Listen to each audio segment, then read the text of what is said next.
ഈ ശോഭാ സുരേന്ദ്രൻ, പ്രകാശ് ജാവദേക്കർ, ഇ.പി. ജയരാജൻ കൂടിക്കാഴ്ചകൾ, അതിലൊക്കെ ഇന്നലെ CPM സംസ്ഥാന സെക്രട്ടേറിയറ്റിൽ ഇ.പി. ജയരാജനെ പിന്തുണയ്ക്കുന്ന നിലപാടാണ് സ്വീകരിച്ചത്. ഒപ്പം തന്നെ നിയമ നടപടിക്ക് മുതിരാൻ ഇ.പിക്ക് പാർട്ടി നിർദ്ദേശം നൽകുകയൊക്കെ ചെയ്തു.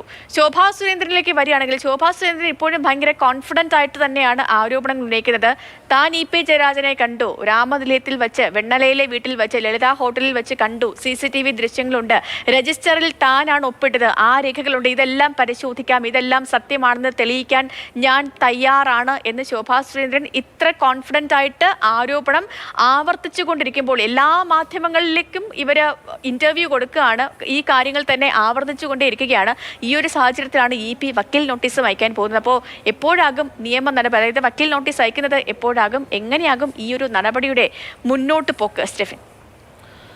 തുടക്കം മുതൽ ഇത്തരത്തിൽ ശോഭാ സുരേന്ദ്രനും കെ സുധാകരനും അടക്കമുള്ളവർ ഇ.പിക്കെതിരെ തുടർച്ചയായിട്ടുള്ള വിവാദങ്ങൾ ഉന്നയിക്കുമ്പോഴും നിയമ നടപടി സ്വീകരിച്ച് മുന്നോട്ട് പോകാൻ ആ തുടക്ക സമയത്ത് ഇ.പി തയ്യാറായിരുന്നില്ല. അന്ന് ഈ മാധ്യമങ്ങളടക്കം എന്തെങ്കിലും നിയമ നടപടി സ്വീകരിക്കുമോ എന്ന് ചോദിക്കുമ്പോൾ എന്തിന് അങ്ങനെ ചെയ്യണം എന്നുള്ളതായിരുന്നു ഇ.പിയുടെ ഒരു നിലപാട്.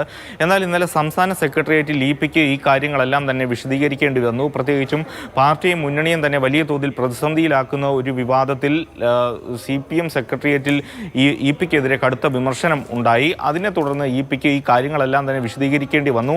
അപ്പോൾ ആണ് പാർട്ടി ഇത്തരത്തിൽ നിയമ നടപടിയായി സ്വീകരിച്ച് മുന്നോട്ട് പോകാനുള്ളൊരു നിർദ്ദേശം ഇ.പി. ജയരാജന് നൽകിയിരിക്കുന്നത്. പ്രത്യേകിച്ചും ശോഭാ സുരേന്ദ്രനെതിരെ വക്കീൽ നോട്ടീസ്, അതായത് മാനനഷ്ടത്തിന് കേസ് ഫയൽ ചെയ്യാനുള്ള തീരുമാനത്തിലേക്കാണ് എത്തിയിരിക്കുന്നത്. അതോടൊപ്പം പാർട്ടി നിർദ്ദേശപ്രകാരമാണ് ദല്ലാൽ നന്ദകുമാറിനെതിരെയും കെ സുധാകരനെതിരെയും ഇത്തരത്തിൽ കേസ് ഫയൽ ചെയ്യാനൊരു നീക്കത്തിലേക്ക് ഇ.പി എത്തിയിരിക്കുന്നത്. നമുക്ക് മനസ്സിലാക്കുന്നതനുസരിച്ച് ഇന്ന് തന്നെ അത്തരത്തിൽ നിയമ നടപടിയുമായി മുന്നോട്ട് പോകാൻ തന്നെയാണ് ഇ.പി. ജയരാജൻ്റെ തീരുമാനം. ഏതായാലും വക്കീൽ നോട്ടീസ് ഇന്ന് തന്നെ അയക്കുമെന്നുള്ളതാണ്.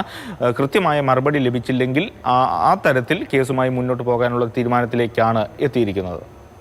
ശരി സ്റ്റെഫിൻ.